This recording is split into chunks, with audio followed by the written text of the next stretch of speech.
Imagine this. You are at a dinner party. The atmosphere hums with small talk, polite laughter, and glasses clinking. To the eye, everything seems ordinary, but then you notice something. One guest smiles broadly, yet their eyes betray fatigue.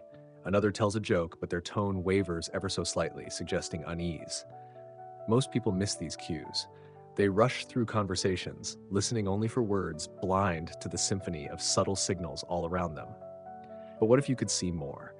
What if you could read not just the lines people speak, but the lines they leave unspoken, the stories told in pauses, the truths revealed in fleeting gestures, the hidden weight behind a shift in tone? That is the art we are diving into today. And it is not about manipulation. It is about understanding, about seeing people more fully and, in doing so, understanding yourself.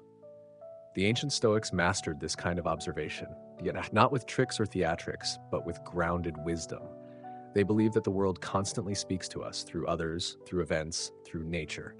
But most of us are too distracted, too self-involved, or too impatient to listen. Today, I want to bring you into that world of deeper perception. We'll explore how Stoicism can sharpen your ability to read people, not as a cold strategy, but as a path toward genuine connection. The Stoic lens: why perception matters. The Stoics, Marcus Aurelius, Epictetus, Seneca, often spoke of clarity of perception. To them, the way you interpret others is not about judging them, but about aligning your response with reality. Stoicism begins with acceptance.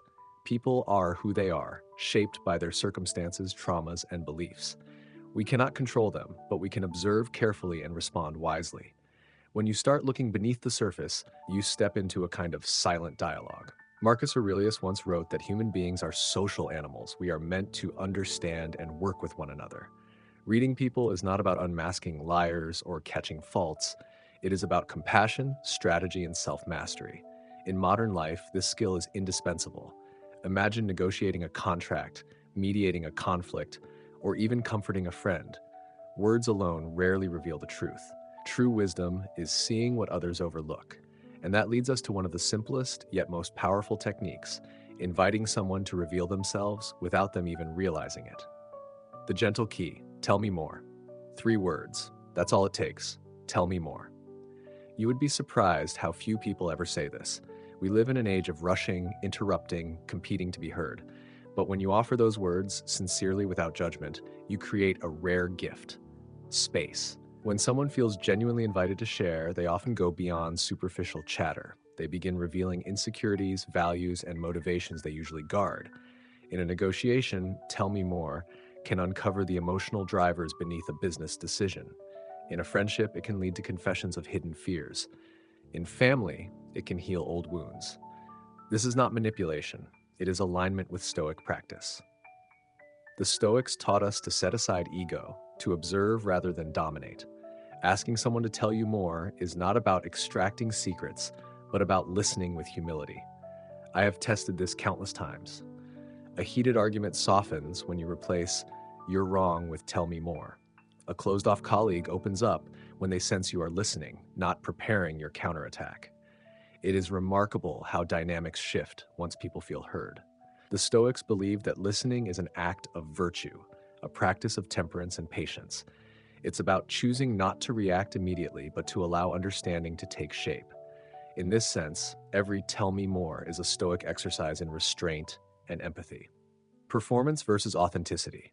When masks fall.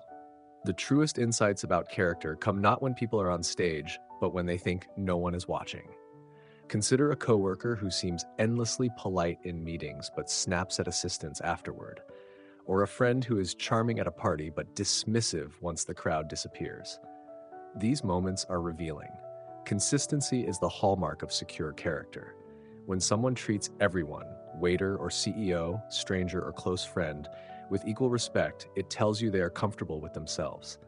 Conversely, when behavior shifts based on social rank, it often masks insecurity or the need to assert power. Stoicism urges us to observe these inconsistencies with calm, not condemnation. Epictetus reminded us that people act according to what they believe is good. The insecure boss belittling subordinates is not strong, they are compensating. Recognizing this does not excuse it, but it equips you with perspective. You know how much trust to extend, how much reliance to place. In your own life, reflect. When do you put on masks? When do you act one way in public, another in private? To read others is also to read ourselves, and sometimes the insights sting. Past wounds, present walls. One of the most important lessons in reading people is this: behavior is rarely random, it is shaped by history.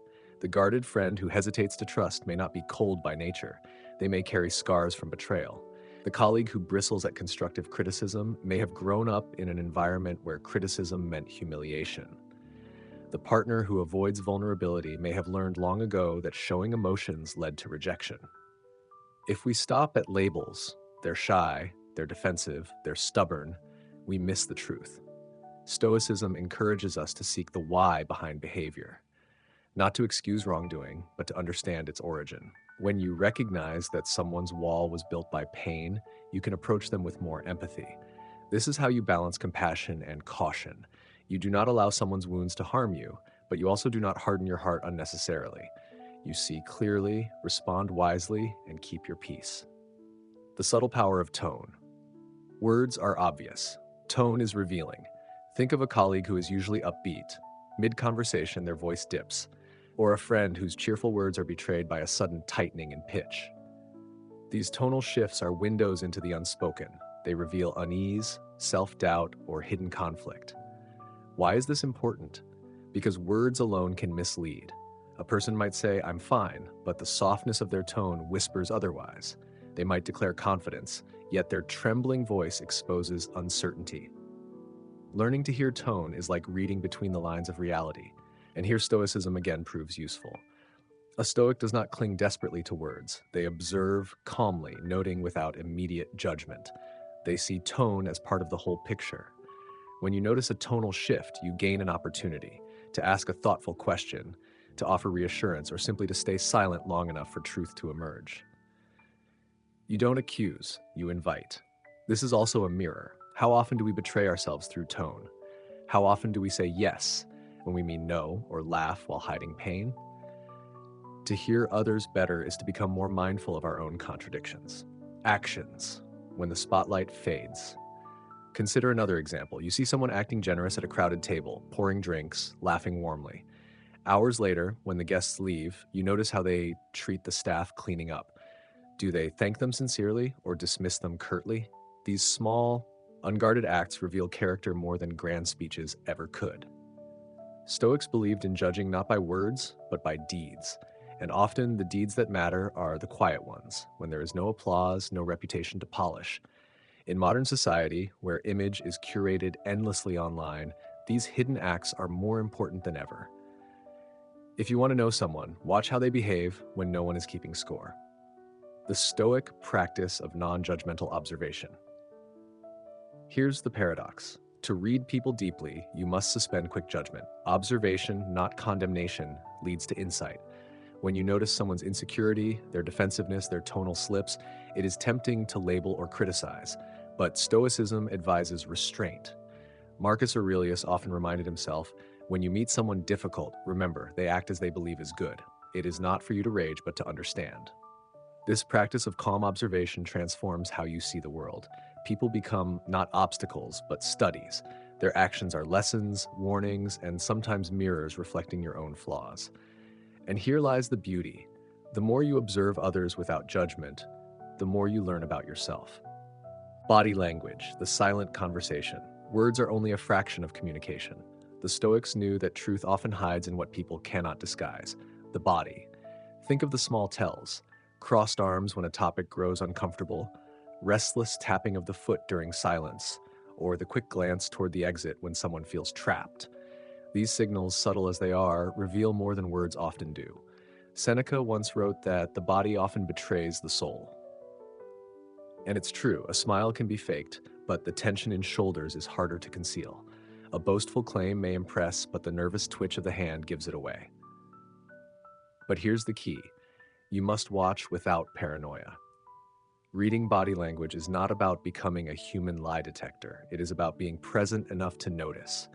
When you sit across from someone, don't just hear them, see them. Are they leaning in or pulling away? Do their gestures open space or guard it? When you combine body language with tone and context, you begin to assemble a fuller picture. You stop taking words at face value and start understanding the entire human behind them. The art of listening deeply.